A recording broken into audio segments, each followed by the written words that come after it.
Hi students, welcome to Karthikes academy. APSC group 1, group 2 మరియు ఇతర competitive ఎగ్జామ్స్కి ప్రిపేర్ అవుతున్నప్పుడు అభ్యర్థులకి క్లాసెస్తో పాటు మెటీరియల్స్ కూడా చాలా కీలకమైనవి. సో అందులో భాగంగా మన కార్తికేయస్ అకాడమీ అందిస్తున్నటువంటి అన్ని మెటీరియల్స్ గురించి ఈరోజు మనం మాట్లాడుకుంటున్నాము. ఈ రోజు ఇండియన్ ఎకానమీ బుక్ అయితే ఈ విధంగా ఉండబోతున్న విషయాన్ని కూడా డిస్కస్ చేస్తామండి. ఇది మన అకాడమీ స్వయంగా తయారు చేసినటువంటి పుస్తకము and high quality of content ఉంటుంది.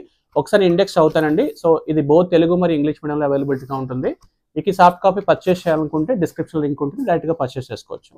నా విషయ సూచిక తీసుకున్నట్లయితే ఫస్ట్ టాపిక్ వచ్చేసి అర్థశాస్త్రము మరియు ప్రాథమిక భావనలు, తర్వాత జాతీయ ఆదాయము, 3 జనాభా, తర్వాత మానవుల వనరుల అభివృద్ధి, విద్య, ఆరోగ్యము, నెక్స్ట్ పేదరికము, నిరుద్యోగము, భారతదేశ ఆదాయ పంపిణీ, సహజ వనరులు, ప్రణాళికలు, వ్యవసాయ రంగము, పారిశ్రామిక రంగము, ద్రవ్యోల్బణము, ద్రవ్యము, బ్యాంకింగ్ వ్యవస్థ, బడ్జెట్, అంతర్జాతీయ వ్యాపారాలు, సంస్థలు, భారతదేశ ఆర్థిక సంస్కరణలు, ప్రపంచీకరణ నేపథ్యంలో నూతన సవాళ్లు, ఆర్థిక అభివృద్ధి, బీమా రంగము, సామాజిక రంగము, ప్రభుత్వ విత్తము మరియు ప్రాక్టీస్ బిట్స్.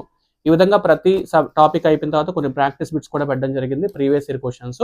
ఇంకా లాస్ట్లో కూడా మీరు చూసినట్లయితే అనేక మల్టిపుల్ చాయిస్ క్వశ్చన్స్, నాకు తెలిసి దీంట్లో 298 వరకు కూడా మల్టిపుల్ చాయిస్ క్వశ్చన్స్ ఇండియన్ ఎకానమీలో అందించడం జరుగుతుందండి. సో చాలా ఉపయోగకరంగా ఉండేటువంటి పుస్తకాలు. మార్కెట్లో బల్కియెస్ట్ బుక్స్ అయితే మీరు ఇప్పుడు చదివే అవకాశం అయితే ఉండదు కాబట్టి చాలా తక్కువ టైంలో మీరు ఈజీగా కవర్ చేసేటువంటి పుస్తకాన్ని తయారు చేయడం జరిగింది. సో ఇందులో మీకు రఫ్గా 288 పేజెస్ అయితే ఉంటుంది. So wish you all the best. Indian economy 75 marks weightage ఉన్నటువంటి సబ్జెక్ట్ కాబట్టి మీరు చాలా జాగ్రత్తగా విషయాన్ని గ్రహించాల్సి ఉంటుంది. And thank you very much. ఈ సాఫ్ట్ కాపీ డిస్క్రిప్షన్లో అవైలబిలిటీగా ఉంటుంది, మీరు పర్చేస్ చేసుకోవచ్చు డైరెక్ట్గా. రిమైనింగ్ బుక్స్ గురించి కూడా లింక్స్ పెడతానండి. Thank you very